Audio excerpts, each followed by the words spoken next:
There are two really important tracks of technology and process and software updates that we're going through at Orbis right now. One of them is digital, and one of them is our merchandising systems. And we started with merchandise financial planning and have also done some process work, including company calendaring, and are now going into assortment planning and item planning. We started to think about what the benefits to the team would be for putting in merchandise financial planning, and one of them was certainly the amount of spreadsheets that we had out there.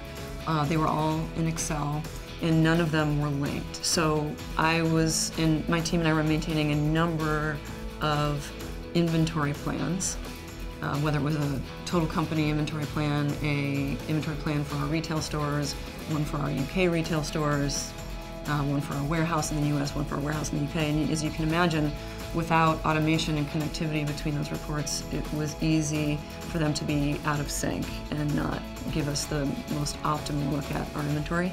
So that was one of the reasons that we said, okay, we need to put in a foundational system. We're going to start with merchandise financial planning, and we're going to start to retire those number of inventory plans that we had out there.